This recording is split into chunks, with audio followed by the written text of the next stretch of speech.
right, my demons. It's that time again on Tuesday. The big bad devil daddy himself is back for yet another edition of The Underground. And tonight we have in my opinion, a horror icon with us. I'm pretty sure everybody out there is pretty familiar with the Nightmare on Elm Street series. We got Beatrice Boepple, who played Amanda Kruger, Freddy's mother. So I know where I was in 1989. I was in middle school, and I watched it on the big screen. So I've kind of followed you throughout your career a little bit because as we'll get into some other stuff here as we go along, we're going to be kind of talking about some of the different things you've done. And boy, are you busy right now. My goodness. All right. So before we get into all this awesome stuff, let's take a quick commercial break to our great sponsor at Villain Arts Tattoos. Check it out.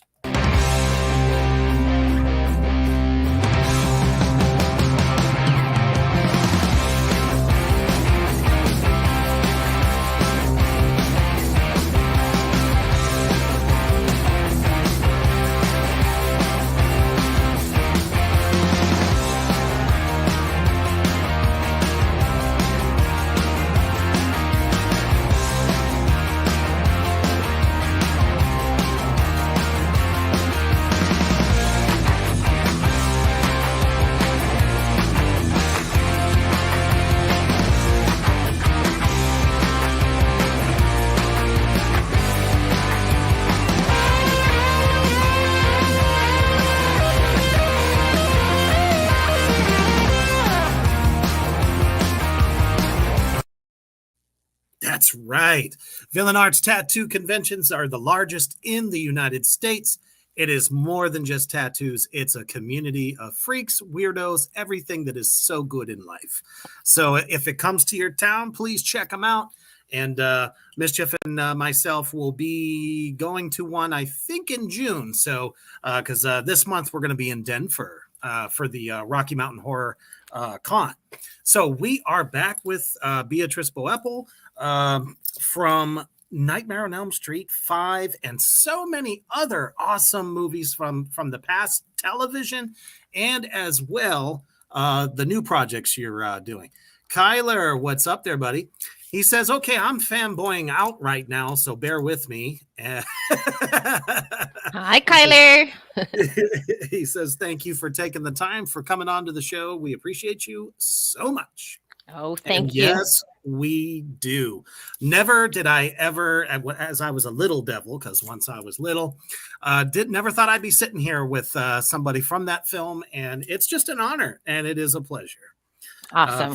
Especially your busy schedule for taking the time. Let's just kind of start at the beginning. What got you into acting?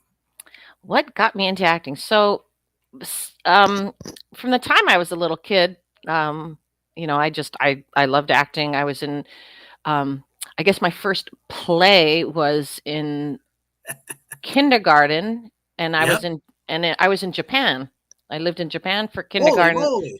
Yeah, I lived in Japan from age 5 to age 9. So actually Japanese was my first written language. Wow, and that's awesome. Yeah, and the play, it was some sort of the first one was like a Christian, like a Jesus or something, because there were angels and I think it was like the nativity scene. I just remember, and because I couldn't speak Japanese yet, I was the only foreigner in the school. I got to I got to be a sheep. Because I could just walk behind and go bah, bah. And then those of my viewers that know me definitely feel that was probably appropriate for that play. Yeah, I got to be a sheep, and I think that at one point, then I remember I was holding a star, so maybe I don't know if I was an angel or a tree, something like that. But anyway, but I think more, and then I was in theater, throughout high school, and then of course I went to theater school. But what drew me to acting, I think, is that whole escapism of being able to be somebody other than yourself. And yes, and I think, and it's true for a lot of actors that I know. But I'll just speak for myself. I know that childhood I had a lot of trauma in my childhood. A lot of people do. Um, and For sure. I sometimes, think we all did, right, you know what, especially growing up in the early days. days. And Woo. somehow, if when really bad things would happen to me, Mhm. I would imagine that I was a character in a movie, and it would make it more, I don't know, somehow palatable because, then I'd want to be strong, like this character that's surviving these abuses or whatever the heck it is. Mhm. And All the adversity. yeah, and so it was it helped me to just live in another world. Um and then the other thing too I found was with acting, it allows you to be anyone you want to be. I mean, and that's why so many people, are drawn to cosplay and so forth. And Absolutely. you get to be something else.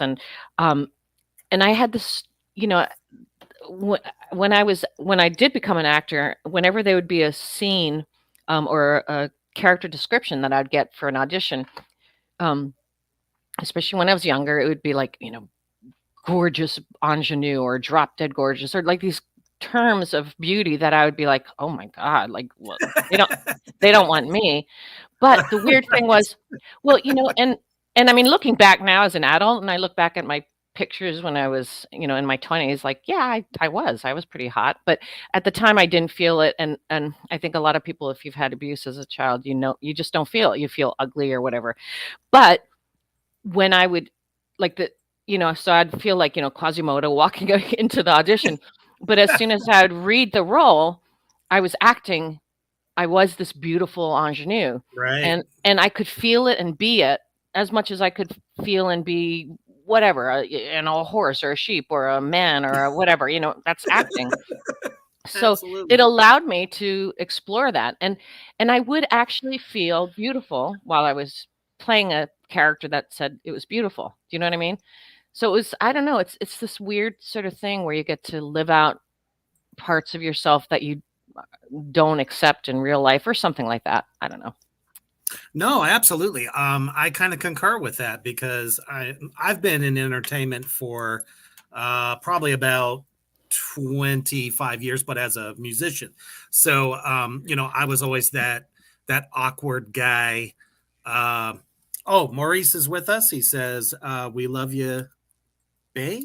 Let me try B. that again. All right, B. There we go. All right. There I go, trying to be a teacher again. Any hoozle. Yeah. So, anytime I was able to step onto a stage and play, in front of people, I wasn't the same person I was, off. And I found out that people loved me more as the guy who's on stage playing with this badass band, as opposed to the awkward kid, like you said, always kind of like picked on, I know, Right. hard to believe, isn't it? Uh, No, but it's so so true. And yeah, actually on that note, I just wanted to say, I taught acting in Taiwan. I know I've lived all over the amazing. place. I was teaching acting in Taiwan, after doing Elm Street, to be honest with you. But Hmm. and my students would be like these, shy Chinese Yep. kids who had so much pressure, Oh, to do well, and yeah. and it was like these engineering schools and stuff, and so they were very, very stressed out kids, and Oof, the girls and I the can boys only both, imagine. were very, very reserved and shy and focused on their studies and stuff, and in class, like if the shoulder, like they'd go, cover up, Oh, and yeah. just everything was very All covered the up and stuff. cultural stuff. Right. But then it was so interesting. So after we finished the course, they wanted to go karaoke. And they're like, come to a karaoke bar. And so we go to this Absolutely. karaoke bar, and in Taiwan, it's like there'll be a whole building, like an apartment building, and you go in and you pay your fee, and then they put you in a room, and it's like just this completely dark little room, and depending on the size of your group, you got a room for that size, and it has couches and whatnot, and you order drinks and food, and they bring it to your little room, and it's a private little karaoke room. Um, and it was just Stereo. it was Exquisite. trans it was transformational because I'd watch these girls, and they would come up, here, and they'd stand and they'd be like, Oh yeah. all, really shy. And then they'd take the microphone and they'd be like, all sideways. And then Uh-huh.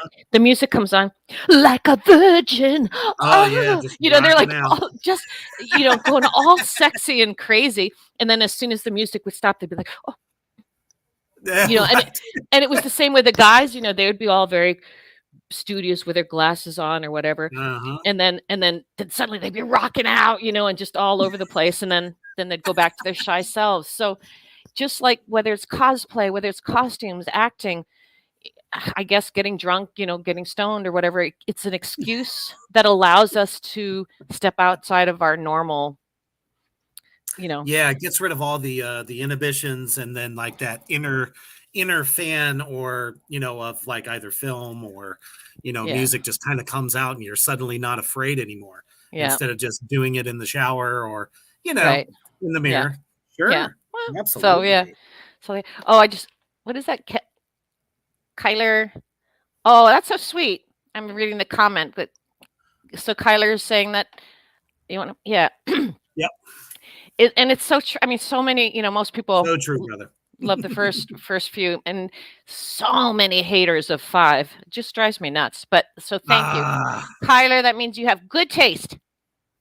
what's really interesting about that is most people say they didn't care for the first one. Mm, You'd be amazed at how many people say that, really? Because Freddie had such short screen time. But a lot of the diehard people know, especially industry people, that their budget was not large for that film. Right. So there's only so much they could do. Yeah. Yeah. But I just kind of feel like they just got better and better as you went. Yeah. And I absolutely loved the Dream Child. Oh, good. Um, and it's It's like, different. Yeah. go right ahead. Oh well, no, just I think I think a lot of people who if they saw the Dream Warrior thing first, they got really attached to those characters and loved them, and I think that kind of spoiled them for the other ones, because then that's what they were kind of expecting, continuation, and it wasn't, and they didn't like it, and even to the point of, I mean, I've heard of, not too many people, but I have heard of people that are like, why did they change Amanda? Like, well, the actress died for one, but Right. Nan Martin. Well, actually, she was still alive, but I mean, Nan Martin would have been, she'd been like in her 70s at that point, because she was already in her 60s when she played it, and Yeah. I'm sorry, but you're not going to have a 70-year-old nun giving birth to a baby. It's just creepy. Like, it's creepy That as it wouldn't is. make sense. It No, wouldn't make it sense. definitely wouldn't. You brought me back to give you life. Well, he brought me back. He brings his mom back in a childbearing age. Right. That's why they had a younger. That's why it was a younger Amanda. And then that's the other Of thing too. course. A lot of people say, how could you play his mom? Like, you're younger than him. But I'm like, well, he was a baby when he was born. I mean, yes, he did grow up pretty darn quickly, but within seconds. But he was a baby as he came out. If he came out as full-grown Freddie, well, then we'd have another movie altogether. But um, Right. anyway, yeah, Well, and let's think about how many, horror films have kind of like taken that idea in different films. So it's almost like you guys started something kind of new, you yeah, know, yeah, something that other horror films were like, man, I remember when I saw that in that film. We got to do the same thing. Let's pay homage.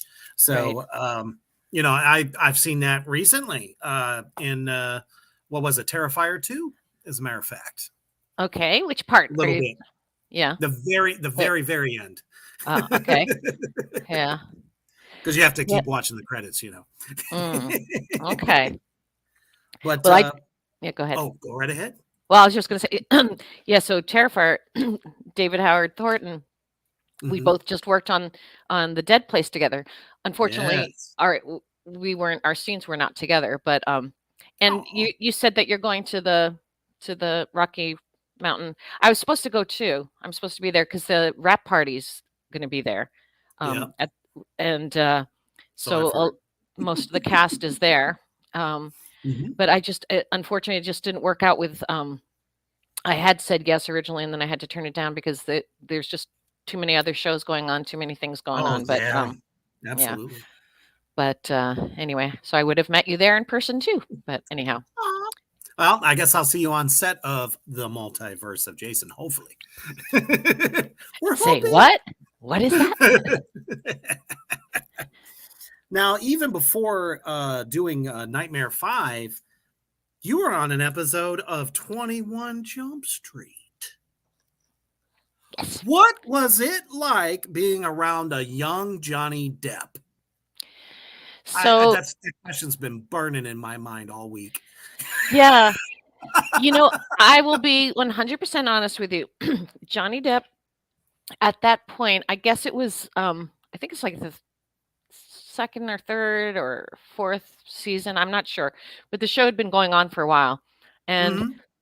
he was bored out of his mind.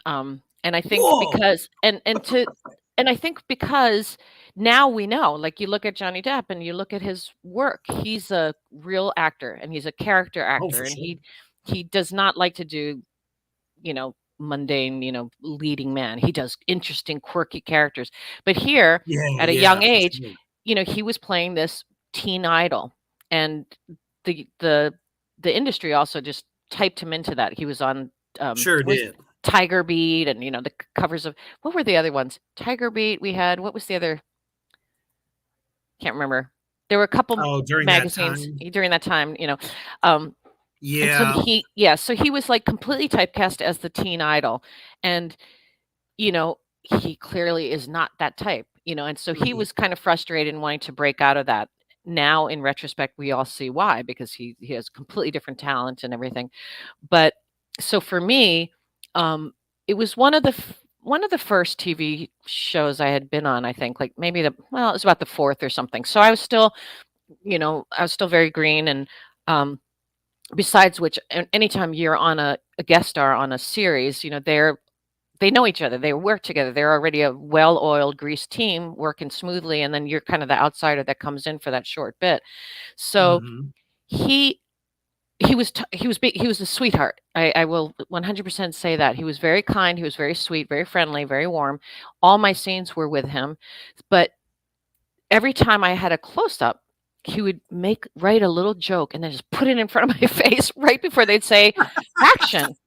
And I was like, "What a fucking asshole." Like, I was so pissed because if you know well, because, I was nervous, and trying to focus, and I wanted to hit my lines and be, continuity and get the lights and all that stuff, and stay in character, and then this would throw me out of character. I guess if he had done it, maybe it would have been a little different. It still would have been a little throwing, but I think it would have been better if he had done it as that character was doing it to me, so I could stay in Right. character, but it wasn't. It was Johnny Depp, you know, razzing B Bupley, before my scene, and that's how you pronounce it, by the way, Bupley. I am so sorry. It's okay. Nobody can ever tell. But so he would I take it. pass me these little jokes, and then I'd look down, and then it'd be like action, and then I'd be like, oh, and so I kind of had this bad taste in my mouth about it. I was like, it just felt very unprofessional. But I was aware that he was very friendly about it. He wasn't being jerky, and he was just Right. trying to lighten things up, trying to have some fun. He was bored out of his mind and wanted to make it a little more interesting. But it was a little difficult for me. And had I been more, you know, a seasoned actor and was a lot more comfortable, I would have loved it. But, it was hard Well, for me you because, learned a little something, you know, Gotta keep you on your toes. and I'll tell you, and I will blame it on him. I'll blame it on Johnny Depp. I will. There's this one scene, there's this one line that's just awful where so the premise of that episode, he comes to my high school, and I'm on this not debate team, but some kind of it's a game show. We're on this game show where we answer questions, and your school tries to advance. And because Mhm. he's an adult pretending to be a teenager, he's very smart, so he knows all the answers. So we keep advancing much quicker than the other team. So we're getting Yeah. more and more excited. And then finally we go out for lunch or something, and the teacher announces, and then we find out we're going to be on television, on national television. And I'm so excited. And so my line is, oh, we're going to be on TV, and I'm all excited.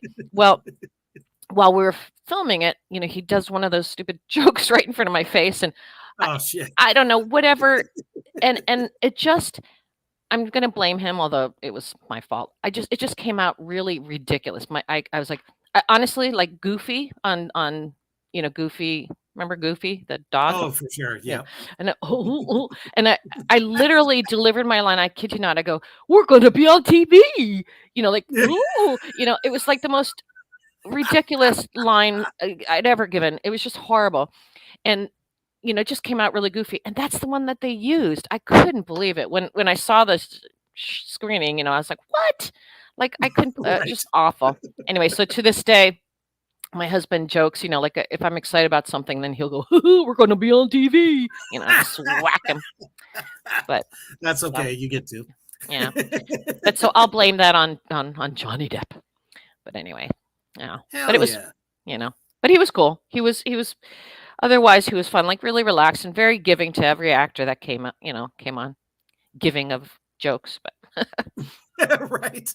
yeah, So, I mean, and then, you've done some other television as well.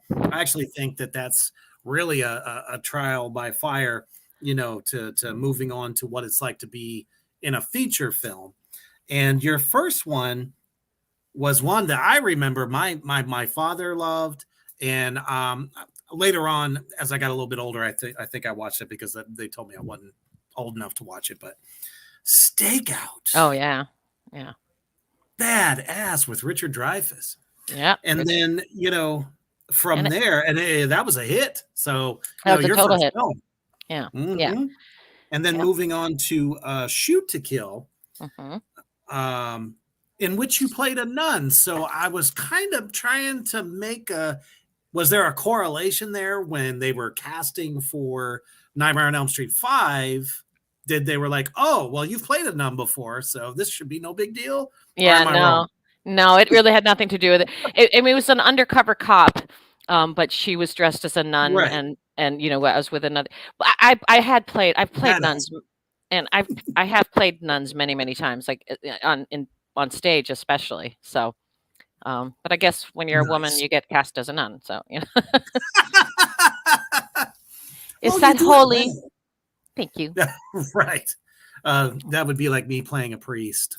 There you go. Well, you could be Father That would Evil. never happen. Yes, it would. Do you know Father Evil, or is he just an East Coast thing? Have you heard of Father Evil? Um, my wife He looks does. I yeah, don't. yeah, he's actually a really interesting character. I might have it on our podcast one time, but he's kinda almost made up like you, not quite, and, Oh no. but and it's Father Evil, but he's as dressed as a priest, and he was just a cosplayer, and now he gets invited to shows and wins awards and stuff. Yes, Father Evil, yeah, Kyler knows him. Yeah, he's at tons of shows. He's a really fun guy. He's come to see me in a few things. Oh, here's my cat. Nice. You're gonna Well, see I my will cat. definitely have to check them out. Oh wait, Rolly, So come back what? here. Just showing his little Aw. butt. Yeah. Yep. We have two cats ourselves. Uh huh. I call So them you know that. the satanic kitties. Meow. They're so evil, but I love them. Yeah. So what was it like? Kind of, you went from kind of like a action comedy to another action film, and then landing in the genre of horror. Were you like totally excited to play something in the horror genre? Because I mean, the '80s, it was all about the horror. You Yeah. know. Well, so this one here. Wait, there. Matinee. I don't know. Behind me, you can see that Mhm. poster.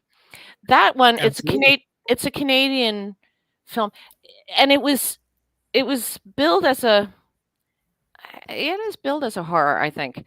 Um, or I If don't I even know remember what. correctly, yes.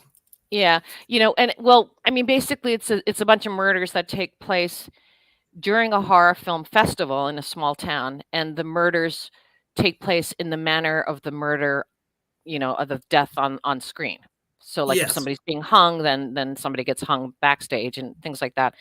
And it's kind of, I wouldn't really call it horror.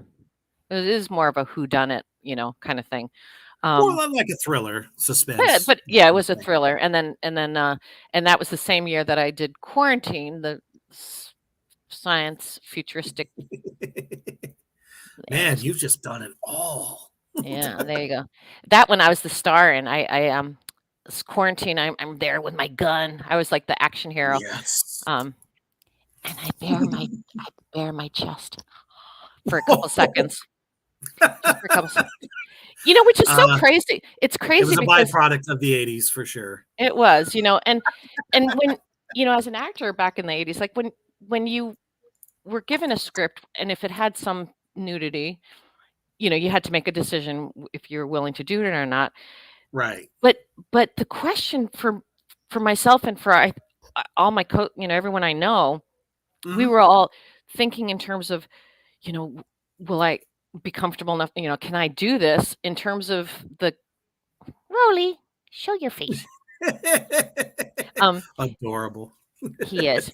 But you're really thinking in terms of like filming it in front of other, in front of the crew and all that stuff. Like Yeah.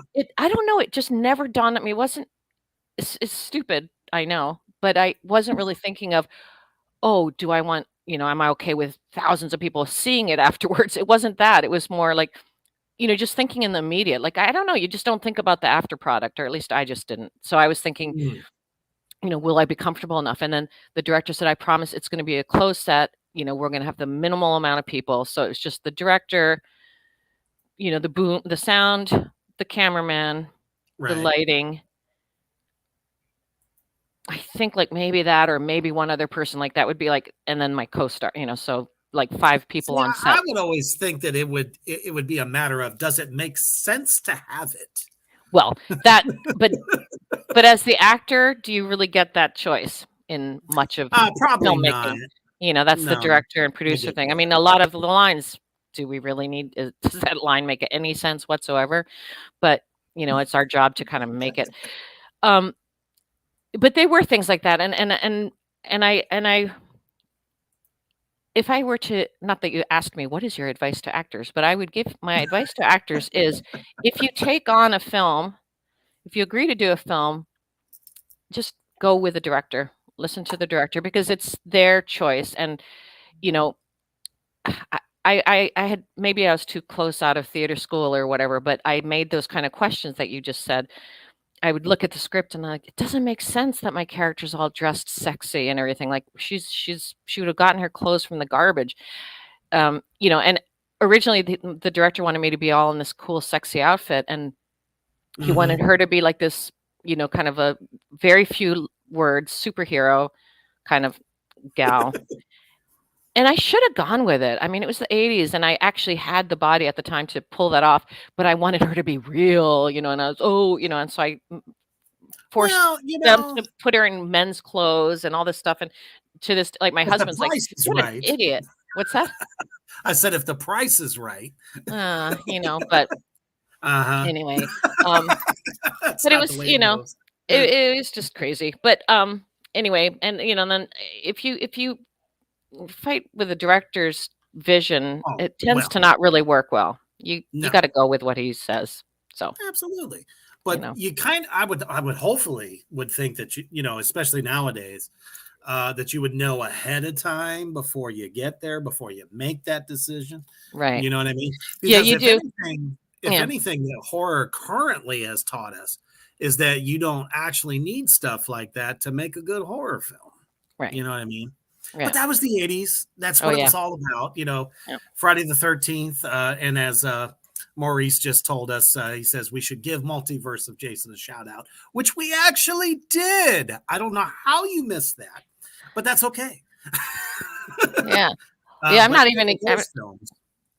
I'm not really being able to see these comments, guys. Hold on. Wait, what was that? Uh There's one for you. there you go. Thank you. Thank you. Yeah. Oh, Um absolutely. Kyler says, this is so interesting. I watch Dead Meat in a lot of movies he covers. He goes very in depth on the behind the scenes, and a lot of female actors do not like nudity scenes. And, there's nothing wrong with that because sometimes it's just like, what's it there for? yeah. Why Just would you want to gratuitous. ruin a good time? Right. Right. Yeah. No, just gratuitous. But yeah, Right. in the scene that I did, well, this was the thing that was so strange. So literally it's about 1001, 1002, Oh, 1003. right. Yeah. So like about 3 or 4 seconds, that's it. Just you see I take off my top. And Hmm. back then my girls were pretty something to be proud of. Um, however, and so I kind of was like in my mind, it's like this 3-second thing comes and goes and not that big of a deal. What I didn't realize was video. Yeah. And it just it just doesn't occur to you like you're thinking a movie. Somebody watches it once. It's like 2 seconds of their life, and that's done. You don't realize, or I didn't think that it's going to be eternally there. You know, Oh, right. caught And then caught on frozen in celluloid, time. frozen in time, and they actually have those sites where people Oh, go through yeah. all the R-rated movies and just find any scene, and and then you're listed. See That's so any actor bad. you can mention, they'll say, "Oh, see Beatrice Buckley nude, see David Howard Norton nude," whatever. And I guess people pay and they can see you nude, or your nude scene. Not something that I thought about, when I had said Well, yes. no, and well, that was long before the internet too. So, Yeah, way before the internet. nobody Who knew knew? that that was going to happen. Right. S- For sure, for sure. But So, yeah, coming into Nightmare 5, what was it like working with the great shoot, his name just escaped me. are you serious? Robert England. I am so Okay. sorry. It's been Okay. an off day for me, so forgive Uh, me. okay. Yes. So Robert, well, what was interesting for me is like so most people that got to work with Robert, talk about how, you know, his endless stories and, how he can go on and all that fun stuff. And most of that happens like in the makeup room, to be honest with you, because he's sitting there for such a long time getting made up so he can be, telling all these Oh, stories. yeah, for sure. However, when all the days that we were filming, so with Nightmare on Elm Street 5 in particular, I'm sure you've heard of this before. We had at least 3, sometimes even more sets going all at once. Kind of Wow, unheard of, that's but amazing. yeah, because they had taken over this whole. I keep remembering it as a flour factory, and Danny says it was a pasta factory. Maybe it was both, and I think somebody else thinks it was bread, but it was something to do. It was something to do with carbs. There you It's go. something that wasn't good for the diet. But anyway, they had taken over this huge factory and built all these different sets. So they were going Mhm. all at once. Filming was happening all at once. Say hello, There he Rolly, there he is. flying kitty. Anyway, remember how Rudolph they make them fly Yeah, like this, their little arms and exactly. legs. That's what you get if you come on my I love table. it. You're gonna anyway. We do that with our cats too. Don't Yeah, feel make bad. them fly around. But yeah, Sure, so absolutely. they had all these different sets going on, and literally, they'd be lighting one, getting it all going, and they'd be setting up the next one. And as soon as they would say cut on one, as the director would say cut on one, he would run off with whatever actors were in the next set and jump to the next one. And it was Holy really, really, moly. really fast. It was crazy. It was kamikaze filming. So, Yeah. and then given that, plus the fact that as Amanda Kruger, as a nun, they had me in no makeup, like none, like not even like base, nothing. So I never set foot in the makeup trailer. Mhm. Um, so I was seeing Robert always on set, and he was in full makeup every time. Like I never met Man. actually Robert out of makeup. So Yeah. it was crazy. I mean, not that he stayed in character, but he sure was in character as far as I could see, just because I'm looking at Freddy. I'm looking at Freddy Krueger, Right. you know. So I'd look into his, we'd be talking, and I'm looking at like Freddy Krueger makeup man. The whole made up Freddy is talking back to me. Um, That had to be so surreal. it was surreal. It really was surreal. And, because I saw Nightmare 1, when it first came out when I was in high school. So, I mean, I certainly Oh, knew, man. 100% I had not a clue how big of a thing it was when I was filming it. Um, Yeah. but I knew who he Diehard was. fans. Yeah. But of course I knew what Nightmare on Elm Street was. I knew who Freddy Krueger was. So, um, and I'm glad I didn't know how big it was, 'cause I think it was a good thing most of us didn't, because we weren't nervous or freaked out just because we didn't Yeah. realize. Had we known how long lasting it would be and how legendary it would be and stuff, I don't know. But so, yeah, it was wonderful to work with him, but I feel like I never really got to hang out with Robert per se. But I got to Mm. hang out with Freddie, and, Well, have you you ever know run into him at, like, conventions or well, anything? I will this fall. I'm gonna Oh, see him, nice. but this is gonna be, like this is gonna be the very, very first time ever since filming that we're gonna be Holy together. moly. You Yeah, better take because pictures. yeah. Well, because I only came into conventions, like, this is, I think, my 2nd year really of doing them. Oh, no Um, kidding. it's the Okay. same it's the same for yeah, even I think Danny, he's done a lot more since, but Danny Hassel, uh, from 5, Lisa was doing them all along, Right. because she's out in LA. Whit, the Dream Child, he only started doing them, late last year, like about a year after I did. Um, and the same with the guy, Mark. Come on, B. That's okay. I'm There's just so much talking to to him. remember. No, I know, but this is ridiculous. Just talking to him like a couple days ago. Come on, you guys. The guy who plays Mark Gray, who plays the cartoon. Oh, I don't okay. even know my own kids' names. Seriously, I can't think of his name. I'm sorry, dude. Don't feel bad. I We're do getting feel older. bad. It's a friend of mine. But anyway, it was I talked him into doing these shows because he hadn't done them before. Erica and I had also done like the first one together. We've all only been doing them very, very recently. Like we just weren't doing them for years and years and years. Um, and I remember where I learned about conventions was it was about 10 or whatever, 15 years ago, whenever Never Sleep Again, when we were doing Yes. that film, the producers of Never Sleep Again really went out of their way and tracked us all down. They somehow found each of us because they really Mhm. wanted to get everybody together. And so they called us in to film our interviews for Never Sleep Again. And I was right in front of me was, I think, Newkirk went right before I did. And so we're sitting there waiting and chatting. And she said, "How come I never see you at the cons?" And I'm like, "Cons? Con? What's a What is con? Like a that? con job?" Like I had no idea what she was talking about. And then she explained to me and I'm like, "Wait, what? People want to meet us?" And Yep. she goes, "Yeah, It's and fucking huge. I didn't yeah, even know myself. yeah." So she told us about that. And then the director got the cast from 5 together and had us do 2 conventions, which was Monster Mania and Mhm. I I've can't think of definitely the other heard of one. that. But this was at least 10 or 15 years ago. But after that, that was it. And then none of us ever heard anything again. And then one of the guys actually did take us on as he said, "Oh, he'll be our agent." But he never really got, at least the ones of those of us on the East Coast, he never brought us out to any conventions. And so it really wasn't until a couple of years ago that uh, my current agent, Peter Valderrama of Silver Screen Appearances, he Mhm. contacted me and he asked if I'd be interested and I had to put my kid through college, so I said yes.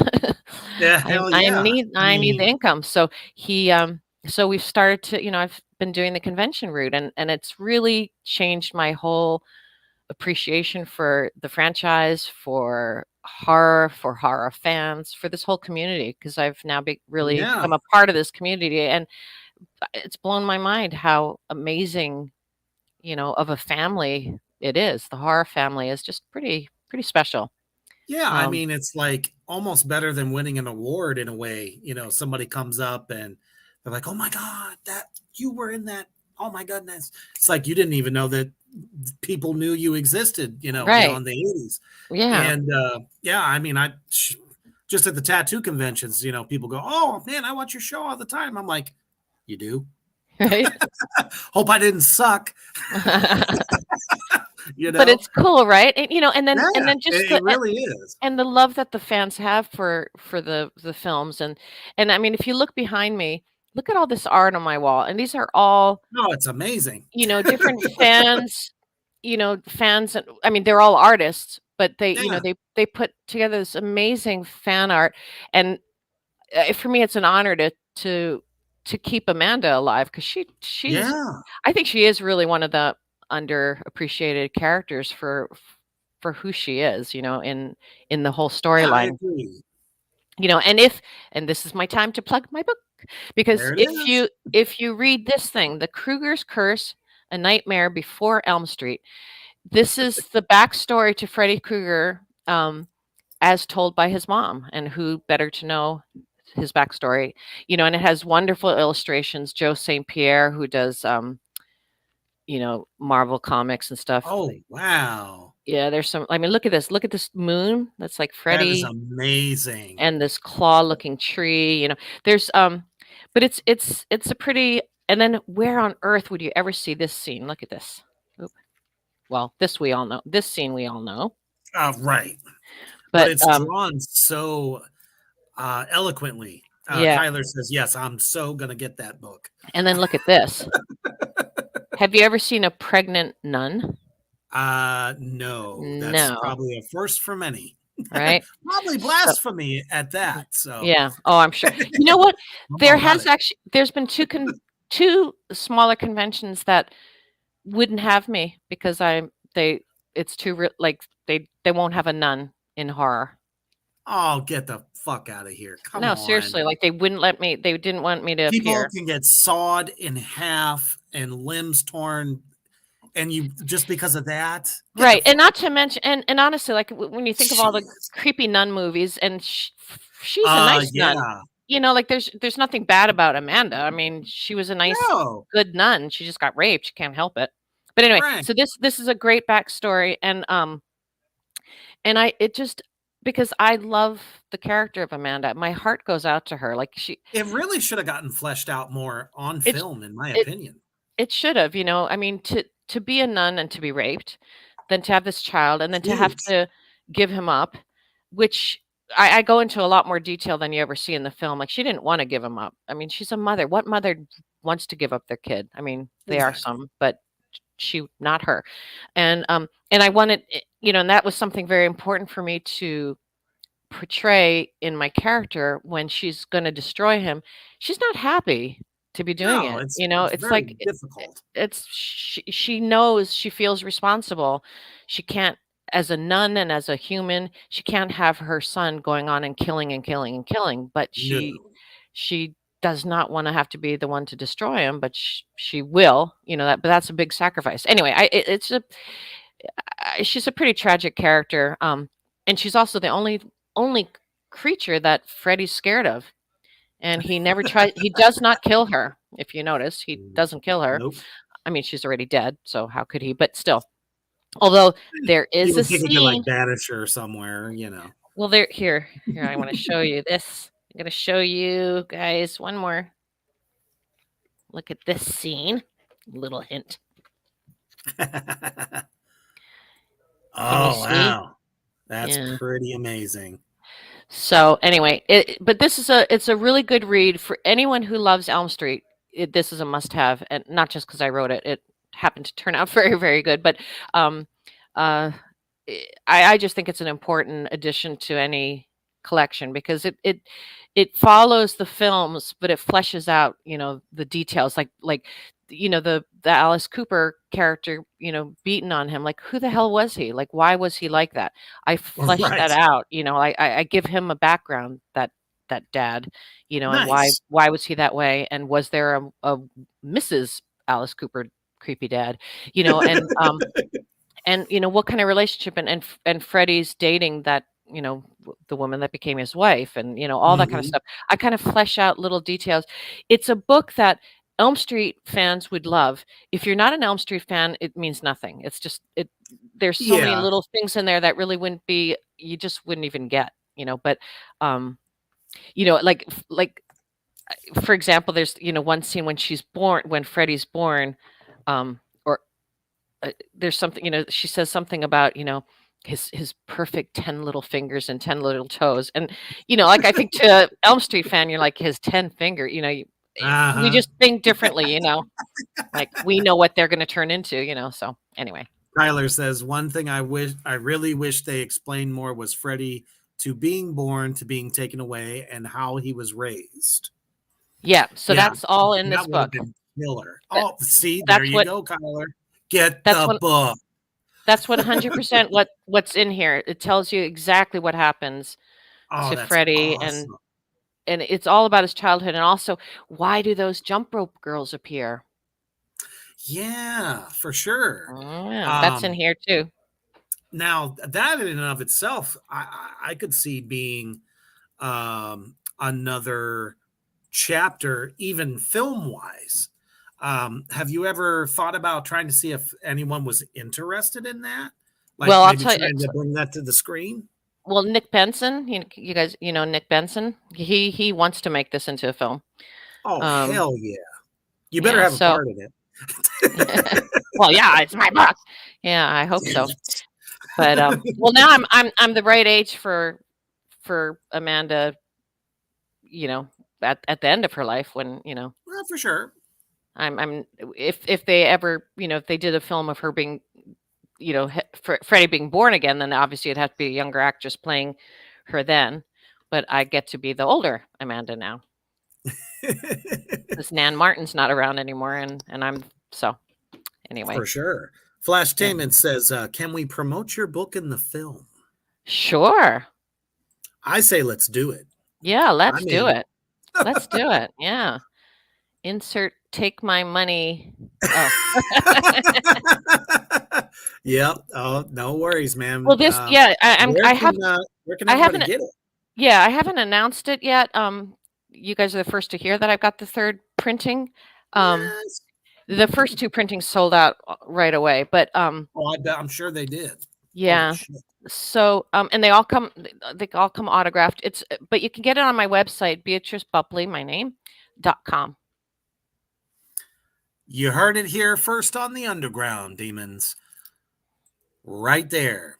BeatriceBupley.com. I think I finally said it right. You did. I Yay. get And the a crowd goes cookie. wild. Yeah, you do. Yeah. And I felt so bad because, I believe that's kind of how my wife said it to me. So I thought that was it. Ah, Just never heard it otherwise. So I feel blaming on your wife. I'm Bad not, man. now. She's No, behind you. She can whack you with a stick. I hope she does. To be honest. Oh, not on screen. Oh my goodness, no. Well, not unless you charge more. Right. Reaper's Yes. masochism. So multiverse of Jason. We need to talk about it more. No, yeah. Yep. So what Let's do you go get ahead to and do? do it. Well, what are you Now, what doing I in it? get to do is I am the high priest that summons Jason back from the void. Ooh. So Actually, Maurice, you got to send me the script. I don't know where you're at with it with my part, but you got to send me the script. I'm very excited about Multiverse of Jason with Flash. How do you pronounce it? Flashtainment. Exactly. Yep. Should I talk about the films I'm doing this year? Yeah, absolutely. You just got done doing The Dead Place. The Dead Place, playing Grandma. That was with yeah. And I did a little cameo earlier in a film called Christmas Bloodbath. Oh, nice. And it was a cameo as a nun, Sister Nan. And all my lines were a 100% very blatant wink to Nightmare on Elm Street. Nice. Yeah, by Glam Boy Productions, the Christmas Bloodbath. Then I'm playing a coroner or detective in The Crow, Days of Sodom. Oh. Yeah, Cody Falk's film. I am playing this wild little crazy old lady, Old Mary, in Blood Moon Rising, which is a not a vampire, werewolf western. Ooh, nice. Yeah, and then werewolf films. And then Little Red Rosie, Matt Burns, that Nancy Nancy the bathroom girl from Scream. Oh, Nancy, Nancy Ritter.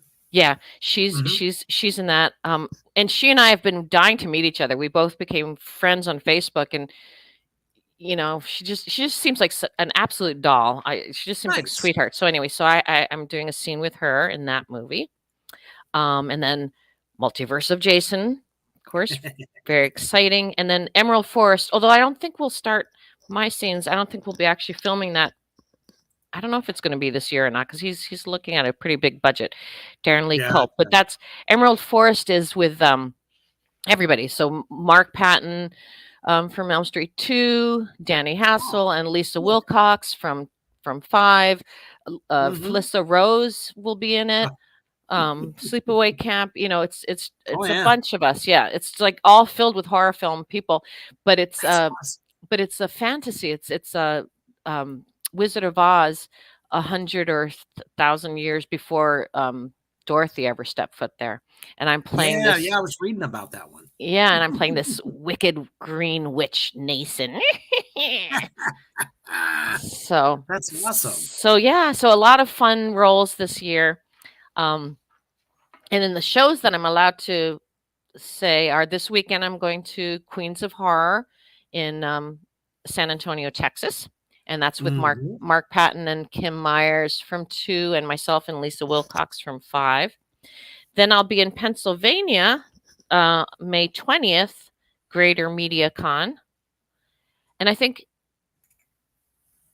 wait, is that the one? There's 2 out in Pennsylvania. I'm getting a little confused. Which one? Oh, geez. Yeah, Which one? that But anyway, there's so many of them. yeah, and then I'm There's so doing many the of 'em at the same Main time. Street Comic Con. I think that's also in Pennsylvania. And then Oh, in killer. September, Birmingham Comic Con in England. And that there's actually a bunch of us from Elm Street that will be at that one. And Oh, then I'm sure they're going to appreciate that. and then TerraCon in Massachusetts this fall in September, and that's with Robert Englund. That will be the Oh, first time we reunite. It's Robert Englund, it's Heather Langenkamp, it's I think Amanda Weiss, oh my it's goodness. it's Mark, it's me, it's Lisa, it's Danny, it's Erica. I think everybody from Elm Street is going to be there. It's going to be a huge Elm Street reunion, um, Hell yeah. like never seen before. So that's in Massachusetts, and I'm jealous then already. a couple that I guess I can't officially announce because they haven't announced it yet, but it will be happening very soon. But all I can say is I will be going out to Kentucky, and I will be going Awesome. out to Missouri. So You're going to be all over the place. yes, Well, that's awesome. And like I said, I know that you're busy and we just appreciate you coming on today so much. thank you. Um, and let's see here. We should probably take one last commercial break before we get into the final thoughts. All right. We're going to go ahead and take a quick commercial break to my brother out there in the UK, Poison Valley Clothing. Check it out.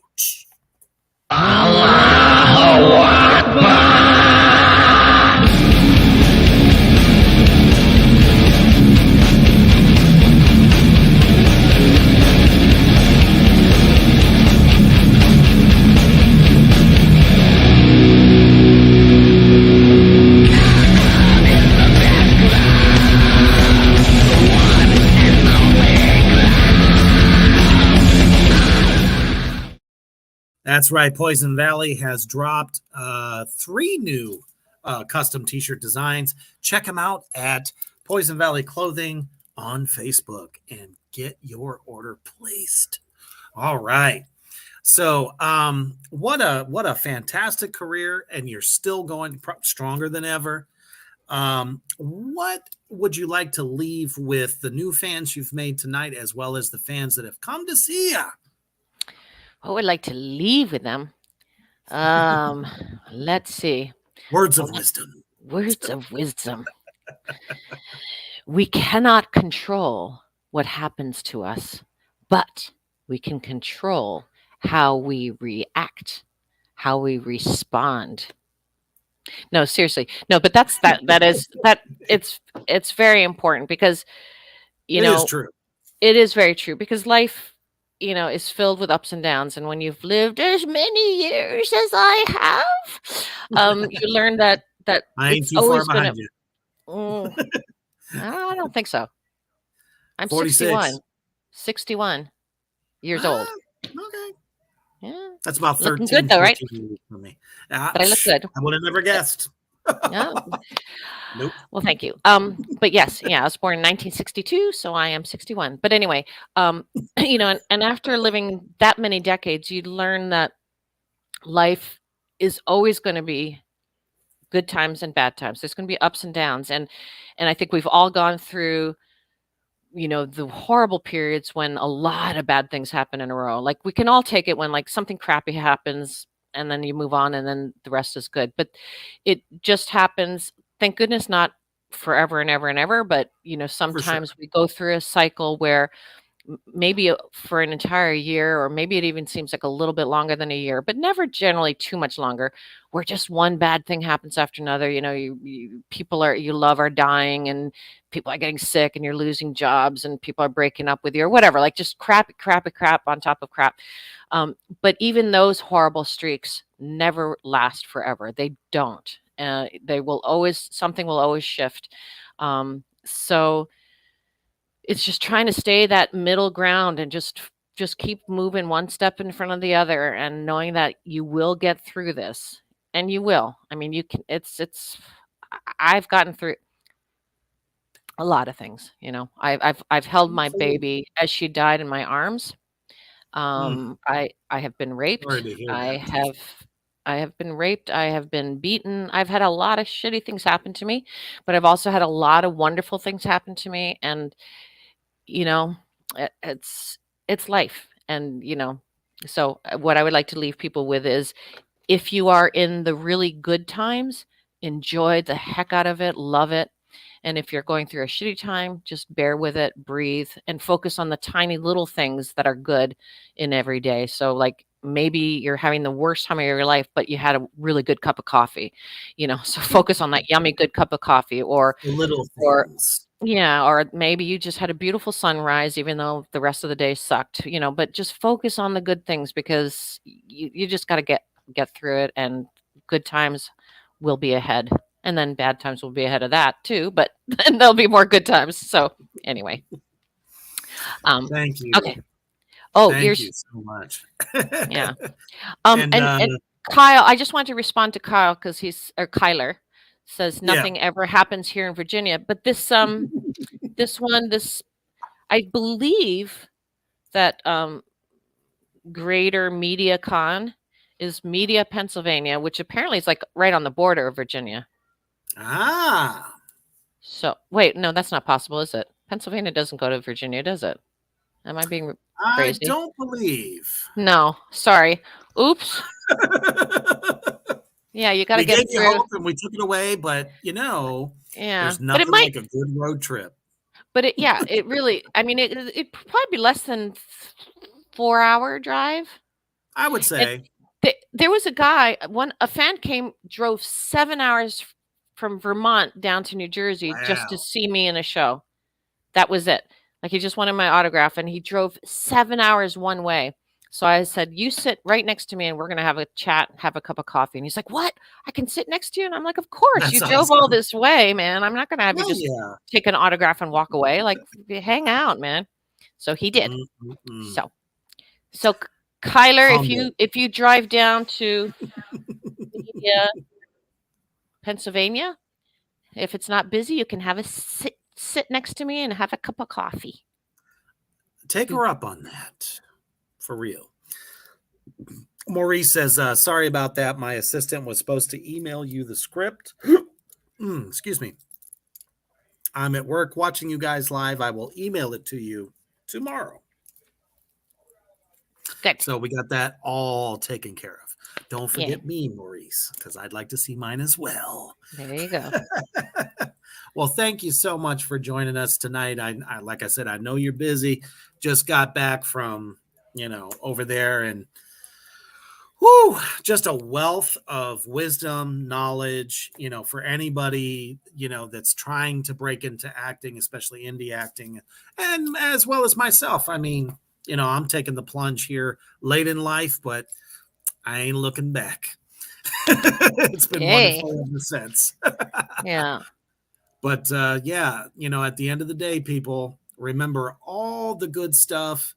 Dreams do come true. Follow your heart, but always stay heavy.